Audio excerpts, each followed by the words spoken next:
Hare Krishna, Krishna Krishna, Hare Hare, Hare Rama, Rama Rama, Hare Hare. Yes, right. Very good. Thank you for coming. And we are going to have a special ceremony with all sorts of special significances. It is not just like a little event in and of itself, just contained within itself, but it has vast implications, beyond vast, actually unlimited implications. And I thought that just to set the scene a bit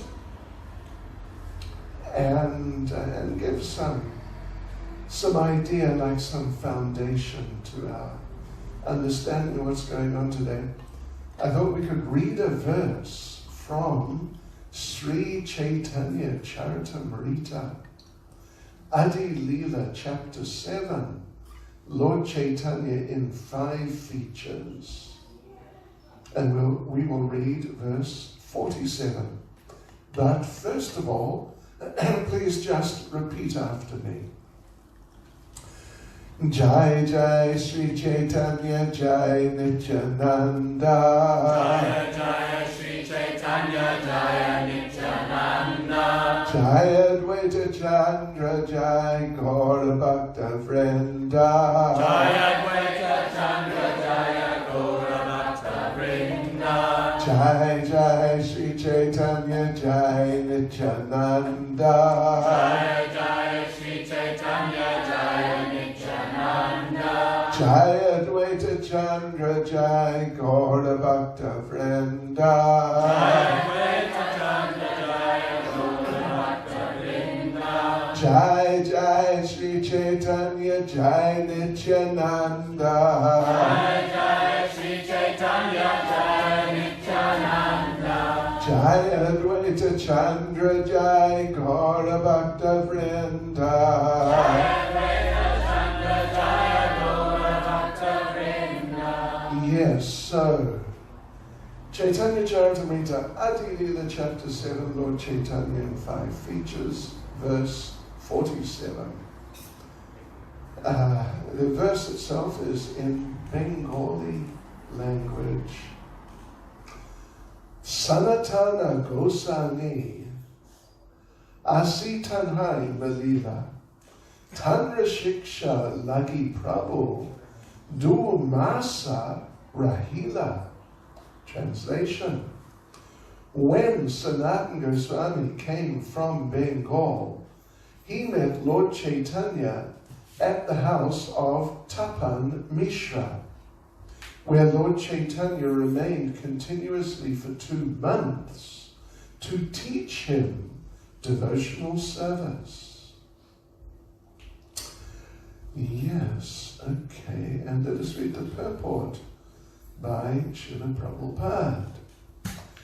Lord Chaitanya taught Sanatana Goswami in the line of disciplic succession.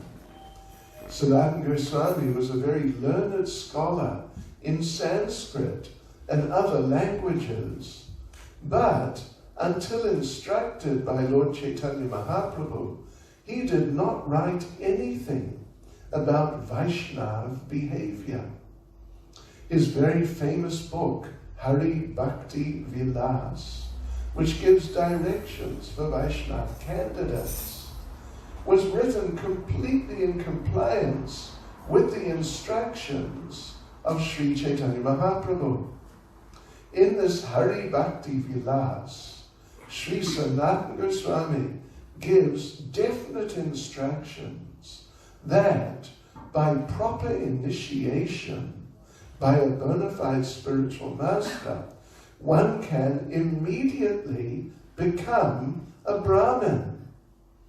In this connection, he says, Yata kanchanatam yati kamsyam rasa vidhanata tata diksha vidhanena Dvija tvam jayate nrinam, which means, as bell metal is turned to gold when mixed with mercury in an alchemical process, so one who is properly trained and initiated by a bona fide spiritual master immediately becomes a Brahmin. Sometimes those born in Brahmin families protest this, but they have no strong arguments against this principle. By the grace of Krishna and his devotees, one's life can change. This is confirmed in Srimad Bhagavatam by the words Jahati Bandham and Shuddhanti. Jahati Bandham indicates that a living entity is conditioned by a particular type of body. The body is certainly an impediment, but one who associates with a pure devotee and follows his instructions can avoid this impediment and become a regular Brahmin by initiation under his strict guidance. Srila Jiva Goswami states how a non-Brahmin can be turned into a Brahmin by the association of a pure devotee. Prabha Vishnave Namaha. Lord Vishnu is so powerful that he can do anything he likes. Therefore it is not difficult for Vishnu to change the body of a devotee who is under the guidance of a pure devotee of the Lord. Let me just read the verse again. Sanatana Gosani Asi Tanhai Melila Tanra Shiksha Lagi Prabhu Dumansa Rahila. Translation: when Sanatana Goswami came from Bengal, he met Lord Chaitanya at the house of Tapan Mishra, where Lord Chaitanya remained continuously for 2 months to teach him devotional service. Some prayers to begin. Nama Om Vishnu Padaya Krishna Prestaya Bhutale Shrimati Bhakti Caitanya Swami Namane Namaste Saraswati Devi Gauravani Pracharane Nirvishesha Shunyavadi Pastitya Deshatane Sri Krishna Chaitanya Prabhu Nityananda Shri Advaita Gadadha Shivasadi Gaura Bhakta Vrinda Hare Krishna, Krishna Krishna, Hare Hare, Hare Rama, Rama Rama, Hare Hare. Vamsivata Kripa Siddham Vyevacha Paridhanam Bhavadeyo Vaishnaveyo Namo Namaha. Vaishnaveyo Namo Namaha. Hare Krishna. And again, so nice to be here with you all. Hope you're all happy in Krishna consciousness. If you're new to it all, thanks for being good sports. We here in England, we appreciate good sports. They can sort of stiff up a lip and carry on, even if they don't really know what's going on. So anyway, that's okay. But seriously, well, it's all serious actually. Thanks for coming. I really appreciate it. We appreciate it and I appreciate it. And again, it's a wonderful occasion. It's a very important function. It's an important ceremony, but it, as we mentioned, it goes way beyond just the ceremony. The ceremony itself is sort of what? The actual fire sacrifice is usually not more than half an hour or something like that. And this whole event, including me talking here right now, the whole thing put together. Well, everything may go on till, I don't know, 5 or is it 5:30 is normal? What's normal? 6. Okay, let's say 6. 5:30 to 6. Let's say 6. Couple of hours. But as we mentioned, the implications, they are vast. They're vast. Just consider, sometimes I like to just consider the point that there's so many people here. Look, here in the room today, we have, I don't know how many, 30 or 40, maybe 40 people walking in the streets. Down in central Newcastle, there's some number of people. Everyone is an individual. Everyone is an individual. And what has brought every one of those individuals to the point at which they have arrived right now, that's a long story. It's really quite amazing what people go through. And I'm not meaning in the sense of difficulty, going through struggles, but just life. What people go through the years. There is a story, and a big story behind everyone. So in that sense, everyone is a very significant individual. They have their whole history. Even though someone maybe just, you could say, a more common type of person, no outstanding accomplishments and achievements and all that. Yes, even someone may just be living in the street. I'm sure you have some here in Newcastle. But actually everyone is an individual, and everyone is very special. If you go through their history, even just in this lifetime, and what to speak of as we understand in Krishna consciousness, through having gone through many lifetimes, all types of situations, it's really quite something. So, but after all of that, some person comes to the point of seriously questioning, what is going on here? What am I doing here? What is it all about? There are these types of questions which, oftentimes they're kind of frowned upon as being too serious. I remember when I was young, I was staying with some people.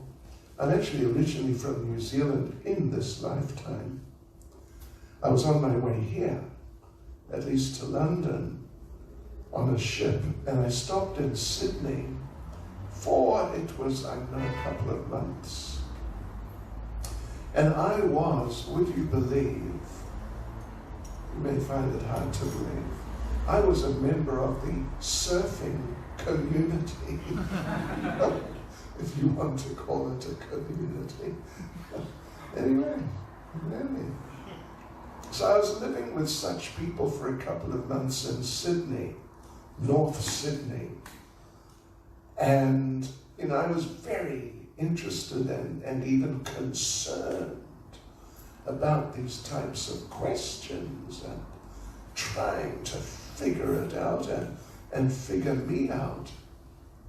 And sometimes I would have discussions with two young men in whose house I was staying about these things.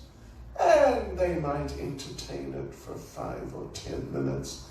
But invariably, after just a short time, they'd sort of criticize me that, oh, why are you thinking about such things? You know, it's too much. And that was the end of our discussion. But it happens to some people. Some people, they may have that type of nature. They're just interested in these types of things. But then they also go through different experiences which stimulate them in these types of ways to raise these questions. In the sense, not just in a sort of, offhand way, but in the sense that we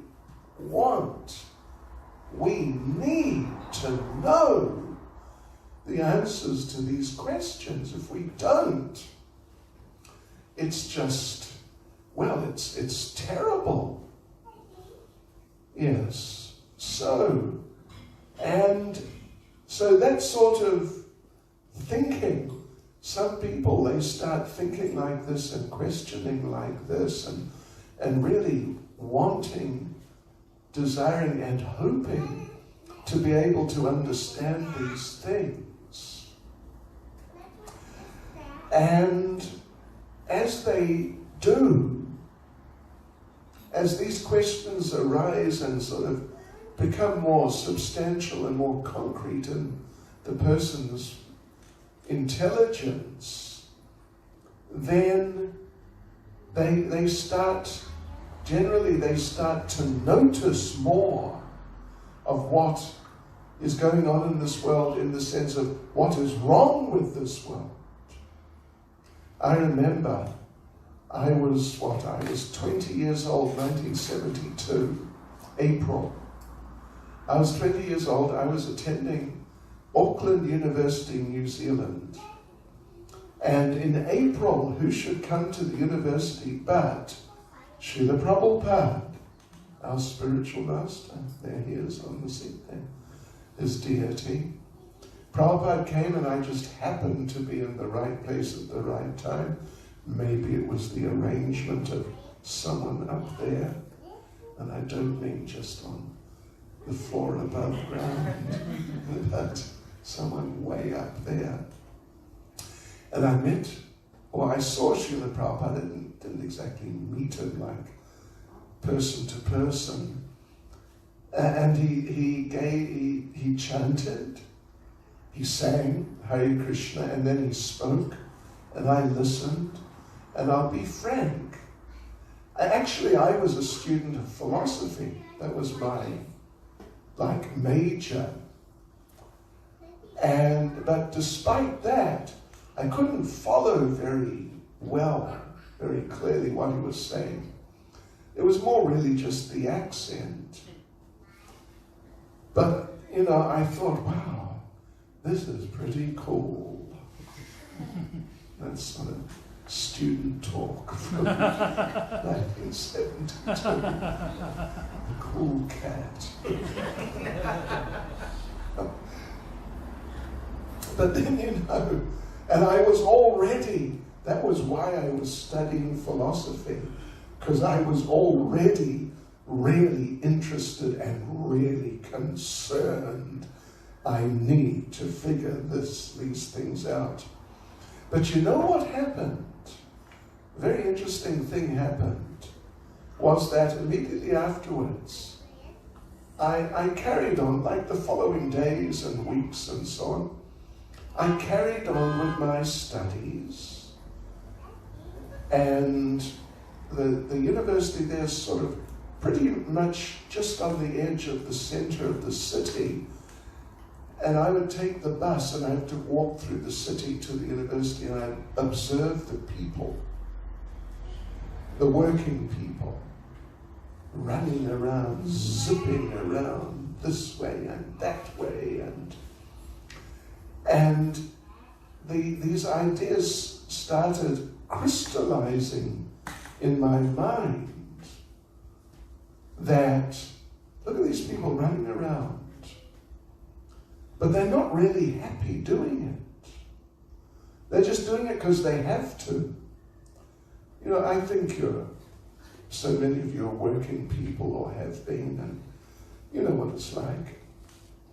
It is the rat race. It's the rat race. Have you ever met a happy rat? Oh, I don't know. We don't mix with them so much, but they don't have a good reputation. Let's put it that way. So rat race, the idea, I mean, that's not a creation of a Krishna conscious mind, that little phrase. Yeah, it's just some person was seeing things like that, and I was seeing things like that too, and it disturbed me. Why are these people running around like this and doing things they don't want to do, but just what they have to do to survive? And it shouldn't be like that. These thoughts, I would say, were just kind of spontaneously popping into my head, to the point that I started feeling depressed. And I tried to stop myself. I would tell myself, stop thinking like that, you know, it's too negative. But I couldn't. So Prabhupada, our spiritual master, he said one time in this regard, and it's just a very, you know, interesting point, that real human life begins when a person questions, why am I suffering? In the broad sense of life, not just if I happen to be sick or I hurt my foot or something. But why am I suffering, and why are people suffering in this world? Who is trying to suffer? Only the most sort of, you know, mixed up person is trying to suffer. Otherwise, the vast majority, what to speak of not trying to suffer, they're actually trying to enjoy and really develop their enjoyment and maximize it. And when difficulties come up, avoid the difficulties. But despite that, there's so much difficulty in material life. There's so much difficulty. For England, I could, you know, in a certain sense, sum it up in 2 words. You know what they are? Can you guess? You'll all be amused. Boris Johnson. Anyway, don't tell him I said that. I'll deny it. And in America, you got 2 words. What are they? Donald Trump. Oh, you got the idea. Anyway, I'm not commenting actually on them. But, you know, do you know what happened yesterday? Must be yesterday in America. Do you know? I just happened to look. 1 shooting, 9 people dead, 16 hospitalized, and the shooter, a 10th person dead, and devotees and friends. Wow. A second shooting, anyway, the same day, either before or after, I forget. And at this stage, 20 dead and 26 hospitalized. This is the material world. This is the material world. And unfortunately, these things happen. And even if something so totally dramatic does not happen to you, but you know, life is not easy. Life is not easy. You have to work hard. The employers, in many cases, they are a bit more intelligent than the employed. That is why they're the employers and not the employed. And they use their intelligence to increase the workload. Quiet young man. Yes, watch out. So they use their intelligence to push the workers to do more and more. Yeah. Now we hear about these things. I retired when I was 20, so, at least I became a full-time Hare Krishna devotee. I haven't worked in the everyday sense of the term since 1972. Yeah, but life is difficult. Even if you don't get mixed up in some shocking, tragic situation, at best it's not easy, isn't it? You've been around. Yeah. It's not easy. And these sort of optimistic dreams, as they say at the end of the fairy tales, and they all lived happily ever after. It's only the fairy tales. And they don't even tell you what happened. It ends there. Yeah. So, it's difficult, it's a struggle, and therefore Prabhupada made this point that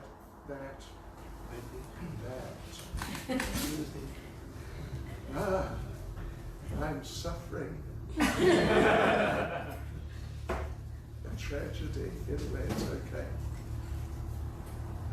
Yes, so Prabhupada made the point. Real human life begins when we seriously question, in the broad sense, life and all the things that make up life. Why am I suffering? Struggling. When I was whatever I was in 1965, 13 or 14 years old, January, would you believe, here's another, would you believe, the Rolling Stones came to New Zealand. I saw them live.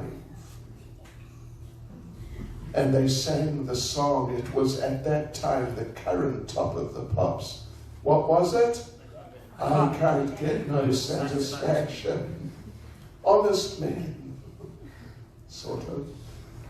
They're still singing the same song, I believe. Means they still haven't found it. And that was 1965, that's really quite some time ago. I think many of us here were not around in the current bodies. Right, so then, when a person starts to become more perceptive, we're just talking about reality. We're not talking about a belief, exactly. If someone is suffering, they're suffering. You don't need a religion or a philosophy or arguments or anything. If someone is suffering, they're suffering. Yes, and there's so much going on. What is it? Is it 35% of the world's population, but increasing, it may have hit 40%, are living at below the, what would you call it? Poverty line? Poverty line. I believe it's 35 to 40%, and it is increasing. While on the other hand, some X percentage, and it's not a very big X, the billionaires are possessing, and I don't even know what the percentage is, but a vast percentage of the, the assets of this world. What's going on? Yeah, it's not good. It's really not good. So therefore, an intelligent person, not just a believer, a faithful person, but an intelligent person must question, why am I suffering, and why is suffering going on on such a scale? Why? And then, of course, what follows is, what can we do about it? We need to do something about it, at least for ourselves, and if possible for others too, but at least for ourselves. So Krishna consciousness, our whole idea here is that Krishna consciousness provides that solution, a really complete solution, and a very satisfying solution to the situation or these situations that people are in and that we are in or we get into. So therefore, these intelligent people, when I came to England, I arrived actually at the end of 72, and I started visiting the temple in London, just near the British Museum. And one thing that surprised me was how intelligent the devotees were. I was really surprised. And I thought, wow, these British people, they seem smarter than the New Zealanders. Anyway, I don't know really about that, but you know what they say. This is a joke, but it's not a joke. At least 49% of the population are of less than average intelligence. Did you get that? It's just a simple thing. Right. So, it takes a little intelligence to see these things. Therefore, when we present Krishna consciousness, just generally, we try to present it in such ways that it will stimulate people's intelligence. So then someone takes to Krishna consciousness. And when they take to Krishna consciousness and start practicing and doing the different things that make up like the lifestyle, the way of life of Krishna consciousness, then it's very transformative. It's very powerful. It's amazing, actually.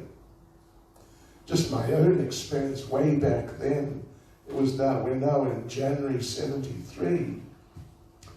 My thinking processes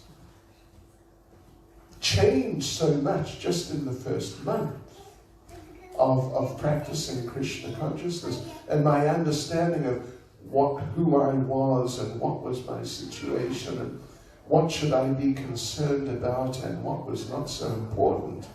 All these things changed considerably. So a person takes to Krishna consciousness and starts doing it, performing the different practices, and beginning particularly, first of all, with chanting. Chanting. We call the process, Prabhupada, actually our spiritual master, coined the term Krishna consciousness. Becoming conscious of Krishna, of God. And along with becoming conscious of Him, it just, it's part of the package. You start becoming conscious of the world around you in those terms, in relation to Krishna. Just as when the sun rises, you become conscious of the sun. But by the presence of the sun, you become conscious of everything else. It's just, that's the way it works. So as you become conscious of Krishna, God, you just naturally become conscious of everything else. And you know, what is everything else? And the relationships that everything else has with each other and with Krishna. And you start getting a picture. You know, we couldn't say it's not complex. Of course it's complex, but it's very vivid and very fair. I mean, very clear. Whereas the sort of quote-unquote enlightenment given by materialistic intellectuals and their attempts to explain life, like I studied for a while in university philosophy, you know, they have so many conflicting ideas, different schools of philosophy, so many, and even within one school of philosophy, there's so many conflicting ideas, and they can't all be right at the same time. Yes, so, and indeed, Prabhupada, or actually it's Srimad Bhagavatam, one of our scriptures, makes the point that these materialistic intellectuals, philosophers, and people trying to explain life, these people, in general, the world is in a state of darkness in terms of understanding and knowledge. The world's in a state of darkness. They're trying to give a little enlightenment, or they're trying to give actual enlightenment, but they just don't have the capacity. Maybe bits and pieces here and there, but not the capacity to just light up the whole thing. So therefore the Bhagavatam says such people, well, it says actually, that in the absence of the sun at night, even a glowworm may appear to be very bright. And you may think, oh, look at that, sunlight, wow.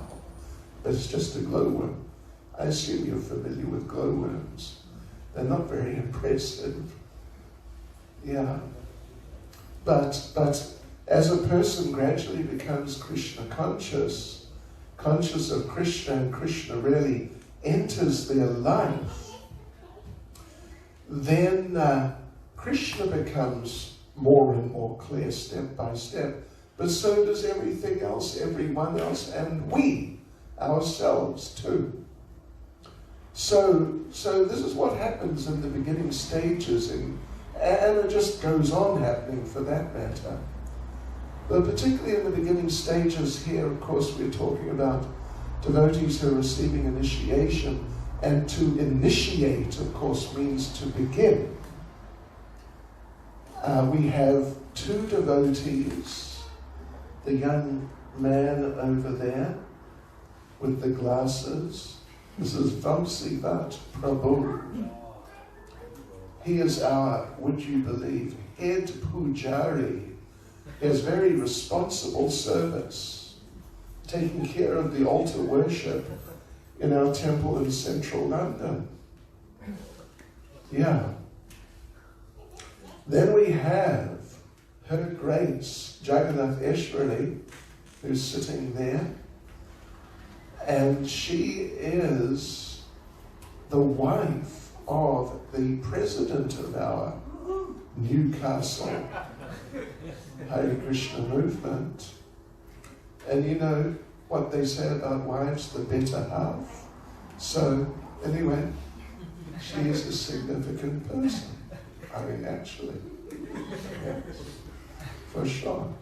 So serious committed devotees receiving second initiation means they've already reached or previously reached a certain point where they were considered qualified for, like you could say, the basic or the first initiation. And now they've moved on to higher levels, in fact. And that's being recognized and celebrated today. And then we have Bhakti Mataji Anuradha. There she is. Haribol. Bharat Say, if you understand the language, from India. Yes. Yes, but moved here, the family's here. Husband's working here, she's looking after the 2 children and practicing Krishna consciousness for the last several years, very sincerely. And she's getting first initiation. So the idea, the point is that someone having had these like foundational realizations, not just ideas, but real realization. Realize being an interesting English word, because if you take it at face value, it means real eyes. Something becomes real, and it's no longer the element of theory or whatever like that is gone. So, already realized these things, taken up the process of devotional service. Through the process, because the process is very pragmatic. The process is very pragmatic, very practical, in that you do this, you do that, and you get this result, and you get that result.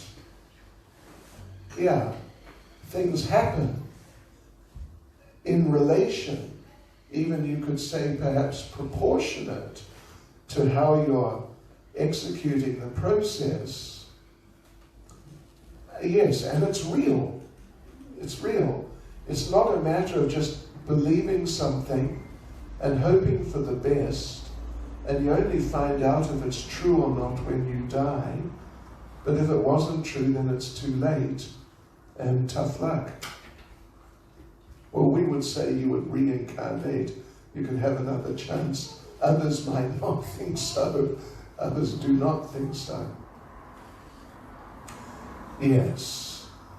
So like this, the devotees start practicing and studying and learning and experiencing. And as this all happens, then, well, experience and realization comes. And what was initially like, a type of conviction, or at least a partial conviction, but sufficient enough to apply oneself and put it into effect, it becomes more and more concrete and solid. And the person reaches the point of realizing and feeling that, yes, this is working for me. I want to get into it and really commit to it and just make the most of it and get the most from it. Yeah. And when a devotee, a newer devotee reaches that point, then that is the right time to be initiated. To be initiated. Initiation means, well, there are a number of different elements in the picture, but the basic point is one accepts a spiritual master who then becomes the teacher, at least the main teacher and guide on a lifelong basis. It's not just like at school or university, you take a course and you got one teacher this year, next year you got another, that sort of thing. We're talking about lifetime educational relationship. And when you got a lifelong educational relationship, provided the educator is up to it, then you can really get into things, really go deep. And that's the idea, that by being initiated by a spiritual master and accepting the spiritual master as one's spiritual authority and guide and director in the spiritual sense, and then learning and accepting the direction and instructions and applying these things, the person progresses substantially. They already progressed just in the first, earlier stage, whatever, if it's a year or 2 or 3 or 4, just getting warmed up and getting started. Some progress has already been there. But then when that commitment is there, and we use the term shelter, the shelter is there of the relationship and the guidance, the supervision, direction, then the progress accelerates. At least if the whole thing, if everything is done properly, it really accelerates. And the experience and everything just increases and becomes more clear and more wonderful. Yes, so the idea being, in a sense there are different ways of looking at it, but here's, I think, an interesting and important way. If you've got a teacher who knows you, who knows the subject, obviously, but also knows you and who you are and what you are and what you're not and what you should do and need to do, etc. And it's a long-term relationship of working together on those things. This is a very good formula. Very good formula. Rather than just 1 year, and then the next one, this sort of thing. Prabhupada said the relationship, Prabhupada actually compared the relationship that a devotee has with our literatures and with the personal spiritual master. Yes. Of course, the literatures are just so totally important and essential, not at all to be minimized. But when asked about sort of the relative value or relative importances of the literatures and the spiritual master, Prabhupada did make the point that the spiritual master is more important. And particularly, Prabhupada said, in the sense that, listen to this, Prabhupada said, the spiritual master can pull your ear. The books, there's so much there, but you can always close the book and put it back on the bookshelf. We've got lots of books there, so many of them. And you can always just say goodbye to the books. But you can't do that to the person that you have a relationship like that with. They will pursue you and pull your ear. Okay, wake up. A wake-up call. Yeah. So the relationships like that. Now, there are other components, factors in parts of the picture. We mentioned the chanting. Chanting is like the foundation in terms of practices and activities, particularly in this age, the Kali Yuga, this very difficult age. So the devotees, when they receive first initiation as Anuradha is doing right here, then they vow. There are some negative vows, and there is one in particular, positive vow, do-nots and do's. The do-nots are no meat, fish or eggs, and various other related things. No intoxication, no gambling and related, and no illicit sex life. Then on the positive side, you must do, and the person vows, I will do and I am going to do, is to chant the Hare Krishna Maha Mantra a minimum number of times a day. It's a little bit, a minimum number of times, in other words, we count. It's not just time-based. You must chant for half an hour or some period of time. But it's very specific in terms of number of times you chant. And even there are pictures, I have one back where I'm based, of Lord Chaitanya himself chanting, not on beads, but on like a strip of cloth which had knots in it. Yeah, strip of cloth with knots, and keeping track of the number. There's a very important and beautiful song coming from our tradition, maybe 400 years old, about devotees called the Six Goswamis. The Sanatan Goswami, who's mentioned here, is a member of that group. And in that song, it says, Sankhya Purvaka Nama Gana Natapi, that the Six Goswamis, they always counted Sankhya, they counted Nama, the number of times they chanted the names. They were not just sort of just chanting. They were counting too. That numerical strength makes a difference. The idea being something along the lines that it matters that you need to eat a certain amount.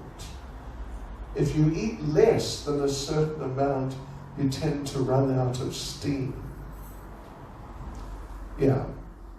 I mean, it's an example that can be used. So we need to chant a certain amount to remain Krishna conscious enough, you could say, to get through the day in spiritual consciousness without, because you know what the environment's like, without the environment sort of pulling your consciousness down. Because we're talking about consciousness. It's in a certain sense, state of mind, but in a more real sense, being conscious, being aware.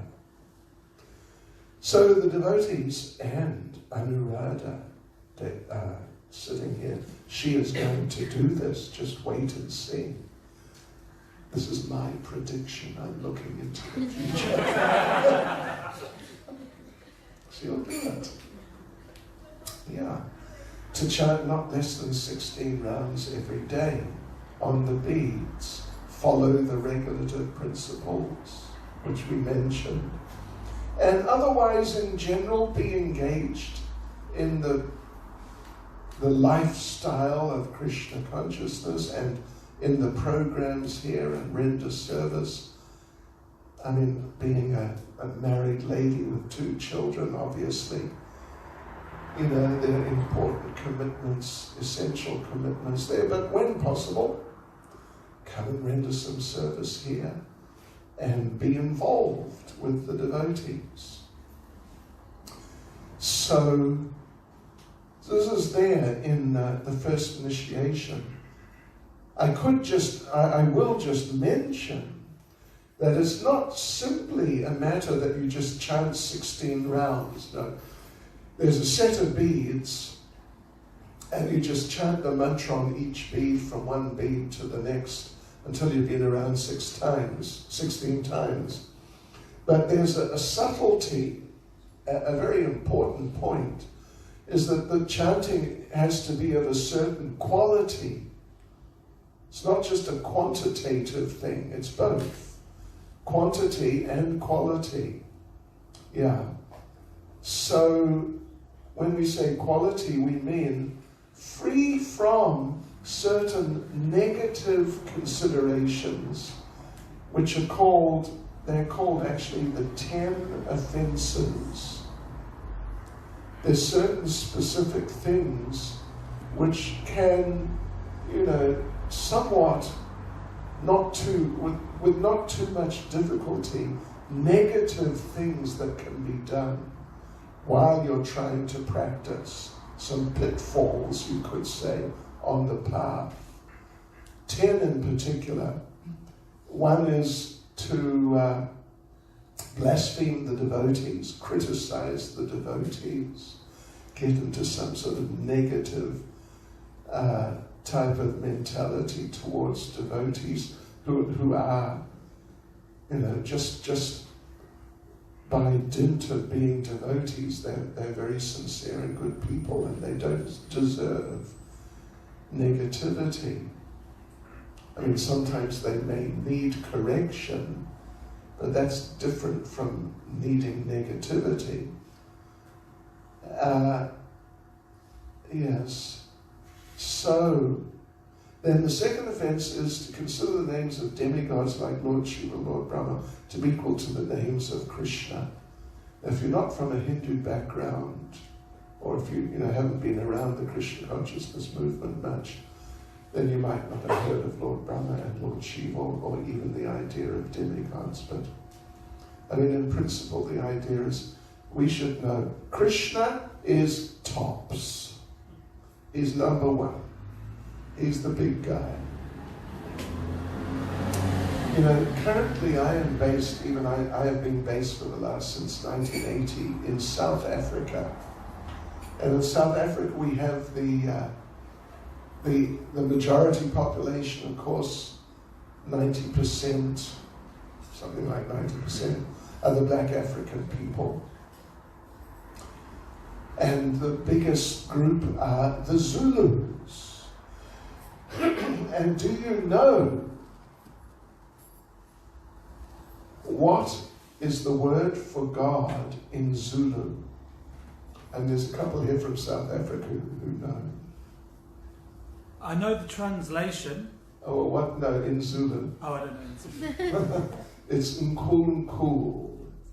Nkulunkulu is the pronunciation. And, a type of pronunciation, it's a bit, it's a bit to and for, really. But a type of translation is, he who possesses the most cows. Even to this day, at least in the villages, wealth is counted in cows. And if a young man wants to marry a young lady, to this very day, depending on the standing of the family of the proposed bride, you have to give so many cows. Yes. Nkulunkulu. And another translation we say is, he's Nkulunkulu because he is the coolest person. Which is very true. Anyway, I think I sidetracked. But yeah, okay. Krishna's number one. Everybody else is at best number two. I mean, at best. Of course, there can't be too many number twos also, but at the most, anybody else could only be number two. Then third offense is to disobey the orders of the spiritual master with one's conditioned material intelligence, to think that those who are authorities in spiritual life, to think that one knows better. That's the third offense. Fourth offense is to blaspheme or criticize or neglect the Vedic literatures, like the Bhagavad Gita, Chaitanya Charitamrita we're reading here. Fifth offense is to consider the glories of chanting Hare Krishna to be imagination. There are so many statements about if someone chants the name Krishna nicely, they can be transformed dramatically. Just one time. And people may think, this is just some fanatic speaking. And it's not really like that. But it is like that, or at least it can be like that. And sometimes it is like that. So to minimize the potency of the holy names is the fifth offense. Sixth offense is to give some mundane interpretation on the names of the Lord, or even, a way of seeing it is to compare it, to feel that other things can be compared with the chanting of the holy names, or with the holy names. Like particularly some materialistic religious activity, praying for rain or something like that, that this is equal to the chanting of the holy names of the Lord, which are completely beyond this world. Then where are we? The seventh offense is to commit sinful activities on the strength of chanting the holy names. They're so effective in freeing a person from negativity. A person may feel, well, let me utilize this. I will do all sorts of nonsense. And then just before I go to sleep tonight, I will say, Hare Krishna. And next morning I will start off with a clean slate. In other words, to try to take advantage in the, not nice sense of the holy names. Eighth offense is to consider the chanting of Hare Krishna to actually be a materialistic religious activity. Yeah. Like the Christians have, with all due respect. Famous prayer, I was brought up a Christian as much as anybody else. Give us this day our daily bread. Yes. There are ways of interpreting it indirectly to, arguably mean something other than what it just says, literally. But if we take it at face value, it is a request for bread. Yes. Means sustenance. Give me something to eat. Which is material. It's material. Prabhupada, when he just first arrived, like in 65 even, it might have been 66, but right in the beginning, when he arrived in America, he gave a lecture in a seminary, a Christian educational institution for preparing future priests. So he's giving this talk, and he's an experienced person, and he mentioned this prayer, give us this day our daily bread. And he said, what is this prayer actually? What is religion? Religion means to develop our relationship with God, to develop love for God. But what is this prayer? This prayer is about love of bread. Some people might be upset by that, but at least if we take it on face value, it's actually what it says, in fact. So, some prayer in Hinduism, if you're from a Hindu background, famous song, Om Jai Jagadisha. Every good Hindu knows it backwards. There is another verse which they didn't tell you about. I don't know the Hindi or whatever, it's probably Hindi. But the translation is, give me a house and a car and a color TV Om Jai Jagadisha Hare. It's materialistic. We want something material. But the chanting of Hare Krishna, of course, Krishna can give anything. There is just no limit. But ultimately the idea is to go back to Godhead. Get out of this world and go back into our eternal personal relationship with Krishna. Then the 9th offense is to preach the glories of the holy names or of Krishna consciousness to people who are faithless. You know, you could always say that everyone, at least people in the street, they're all faithless, otherwise they'd be here today. So that means then we shouldn't preach anything to anyone. But it's not really like that. It just means to people like antagonistically minded people who are opposed to these things. It means like that. It can also mean to try to explain high-level understandings to people who are just not equipped or experienced enough to understand higher-level subjects. Then there's the 10th offense, to not have complete faith in the chanting of the holy names, and to maintain material attachments even after having heard so many instructions about them.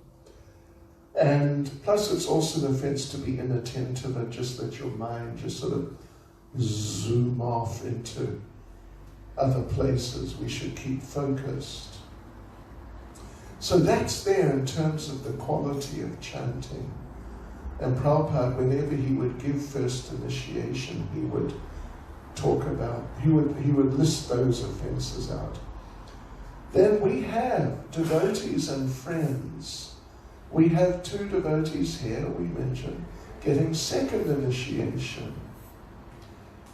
And there is, which we call Brahminical Initiation. They're actually becoming initiated as Brahmins.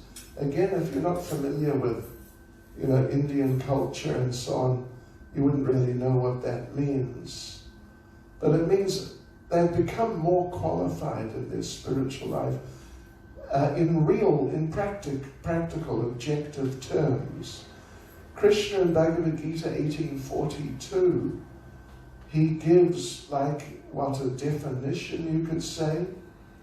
What is a Brahmin? How you can recognize someone who is a Brahmin or a spiritually qualified, means quite qualified person. It's Bhagavad Gita 18:42. Shamadamastavakso cham shanti arjabam evacha jnanam vijnanamastikam brahma karma svabhavajam. Peacefulness, self-control, austerity, purity, tolerance, honesty, knowledge, wisdom, and religiousness. These are the natural qualities by which the Brahmins work. So,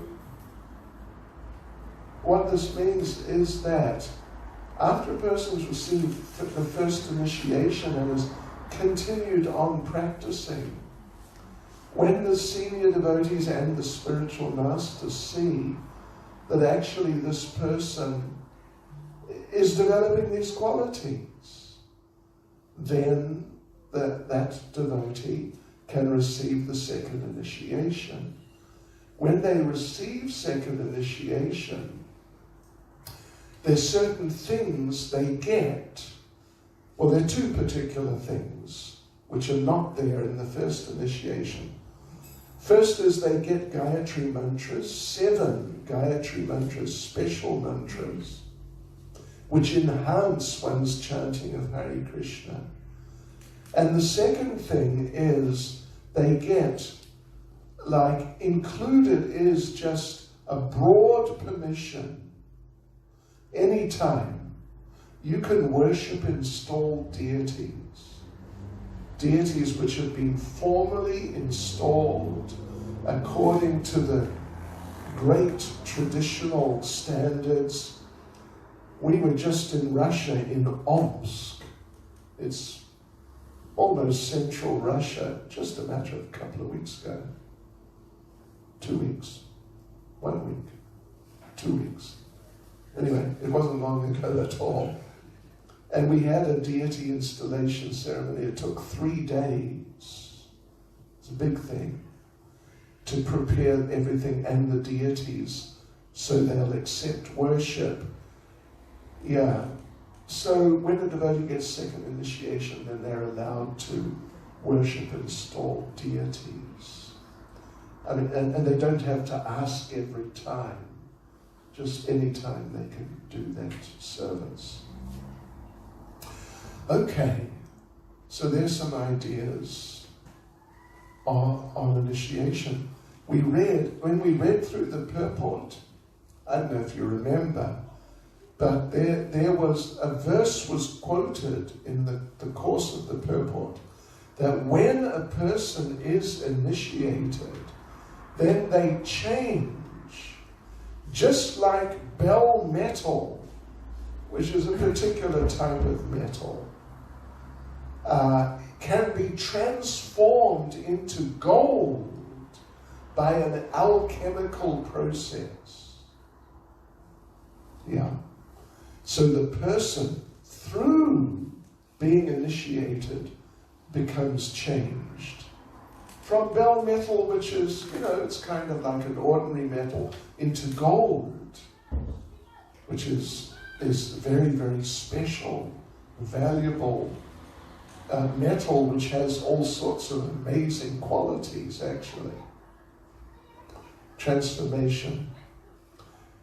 And that transformation occurs, like we said, not just through sitting in the ceremony for a couple of hours, but by the purport of it all, then living the lifestyle, following the instructions, developing the relationship, and developing oneself as a devotee. In this way, the devotee, a sincere person, becomes transformed into an amazing, amazing person through initiation and the consequences of initiation. Hare Krishna. Hare Krishna. Srila Prabhupada Ki. Jai. So, to our priest team, Satya Kumar Prabhu, who came from South Africa to do this ceremony, well, and some other things too. And His Grace Gokishore Prabhu, who came from Leicester. What should we do now? Take the vows. Take the vows? Very good. You explained the procedure?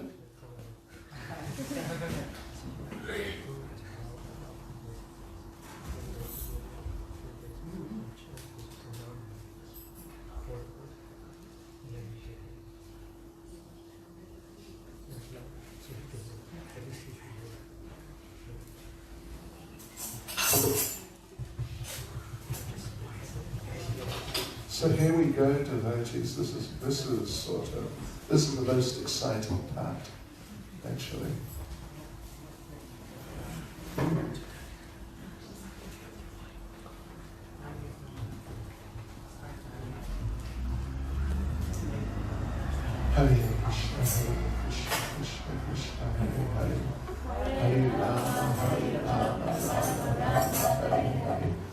Hare Krishna, Hare Krishna, Krishna Krishna, Hare Hare, Hare Rama, Hare Rama, Rama Rama, Hare Hare.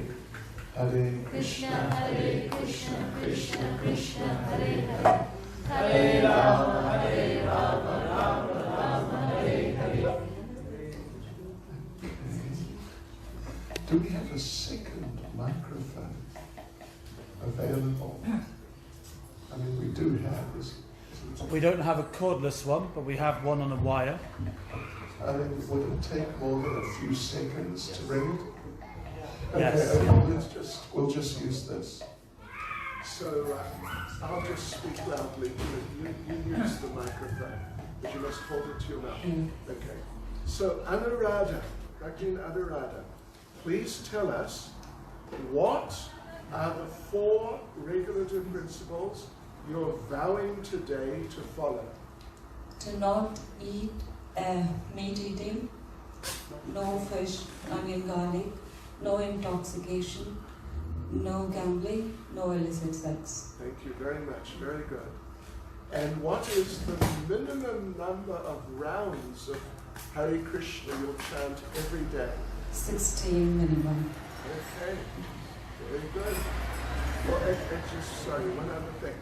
And we want you also to vow to never leave Srila Prabhupada's ISKCON. I promise to never ever leave Srila Prabhupada's movement and your bodies. Thank you. Very nice. Excuse me. Very good. So we are, there is a practice.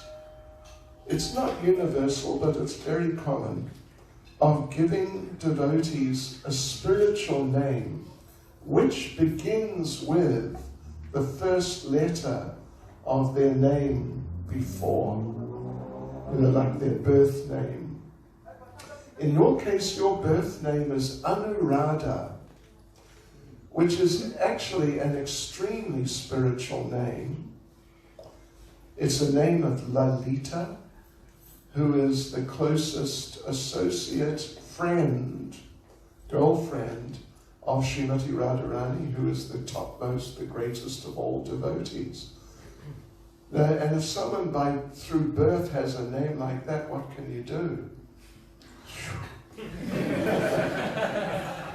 Well, there is something you can do, actually.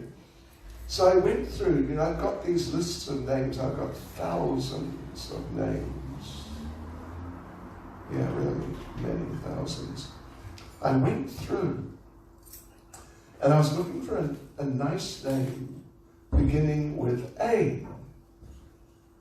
And anyway, to cut a long story short, we've already used up a lot of them, because others whose names begin with A have also received names already. So I couldn't find a name that I really thought was kind of like you, or, just nice and suitable and fitting, that sort of idea.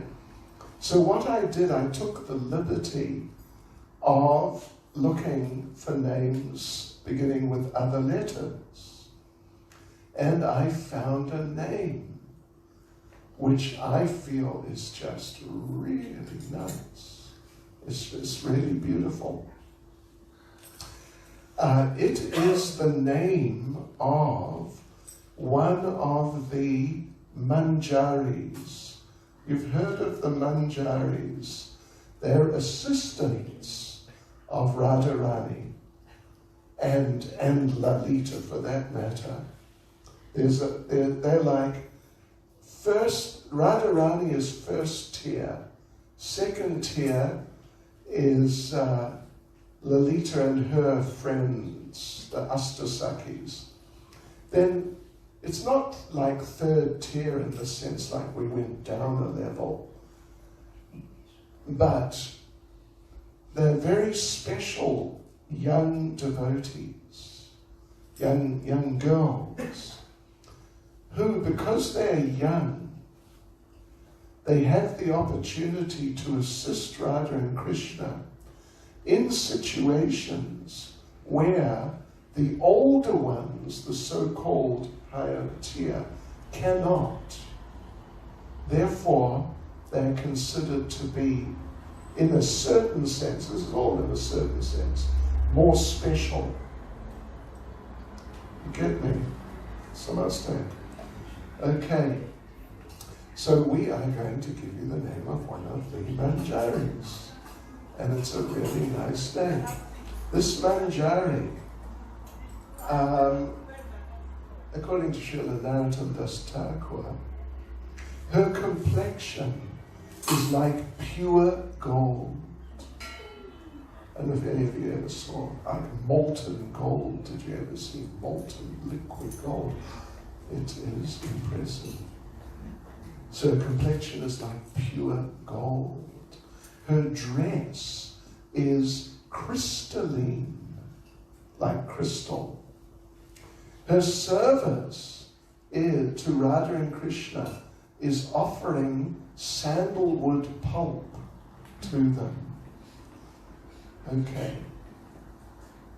And actually she appears in the pastime. So she's there in the pastimes of Radha and Krishna 5,000 years ago. She appears in the pastimes of Lord Chaitanya as Krishnadas Kaviraj Goswami. From today on, Anuradha, your name will be Kasturi Manjari Devi Dasi.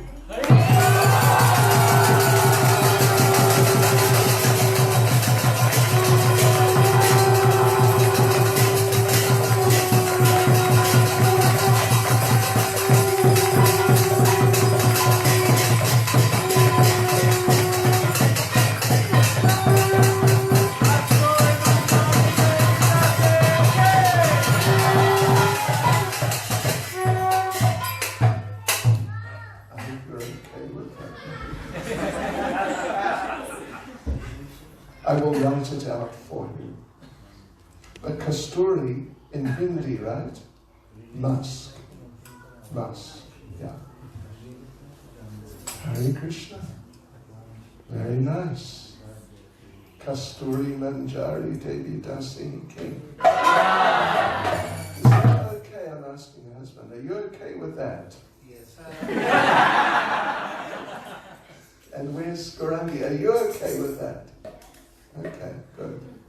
So now we'll hand over to our priests for the fire sacrifice. Hare Krishna, Krishna Krishna,